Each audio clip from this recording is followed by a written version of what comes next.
Долгожданный мною 4-й сезон сериала наконец-то вышел. Первая серия удовлетворила мое любопытство, но, честно говоря, несколько разочаровала.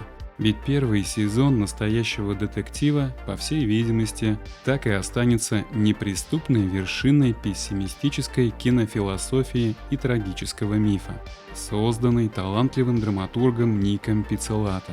Первый сезон – это эталон мрачного мистицизма в детективном мире гнилых болот Луизианы.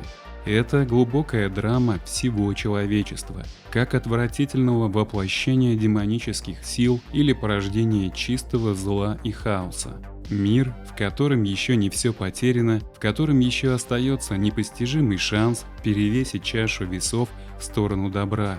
Это и есть основная идея и личная драма героев в этой бесконечной битве богов, каждый из которых наделен особым даром духовного оружия и мифического образа шамана и воина. 4-й сезон придерживается темной мифологии коренных жителей, растерявших свою идентичность со времен европейской колонизации. И шоураннер Исса Лопес придерживается сюрреалистической атмосферы Ника Пиццолатто. Но Иссе Лопес неведома экзистенциальная глубина архетипов Лавкрафта, и она с непосредственной наивностью выгружает на нас свое видение магического реализма.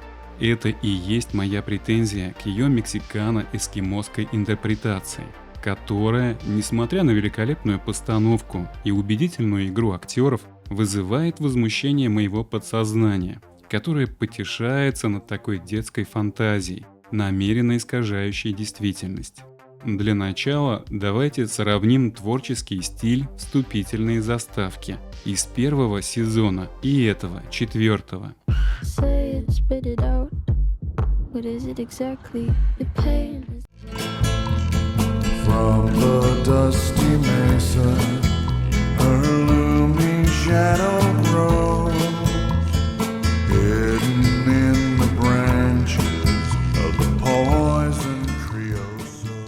Видите разницу?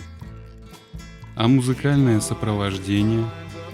Как вы думаете, какая заставка лучше передает концепцию сюжета и отражает содержание?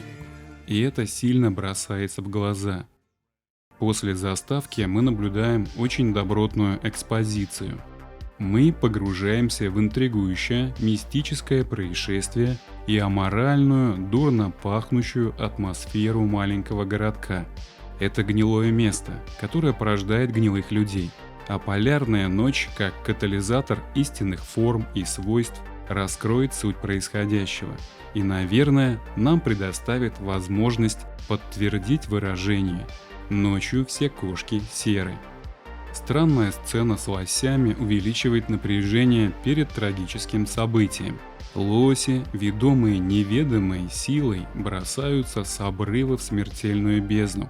И это тоже вызывает ироничную улыбку. Настоящий детектив превращается в настоящее колдовство. Джоди Фостер радует своей игрой, но я не могу не ассоциировать ее с Кларисой Старлинг.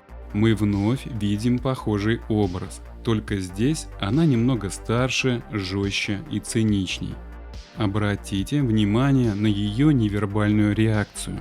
Джоди водит языком по внутренней части щеки. По всей видимости, ей очень некомфортно, и я могу ее понять. Персонажи в этой кинокартине, и нужно отдать должное сценаристу, интересные, сложные, со своей драмой, хотя об этом, конечно, судить еще рано. Но мне они кажутся интересными и перспективными. Вообще, жизнь неприглядного маленького поселка очень увлекательна и насыщена событиями. Вот только если бы не волшебство шоураннера, которое нарочито тащит повествование в мрачную бездну детектива, то у меня вообще не было бы претензий. Взгляните на этот псевдошаманский перформанс призрака. Это какое-то смешное кривляние театра мимов. Он так старательно открывает рот, что можно его только похвалить за виртуозное исполнение задачи режиссера. Из него то ли что-то выходит, то ли заходит.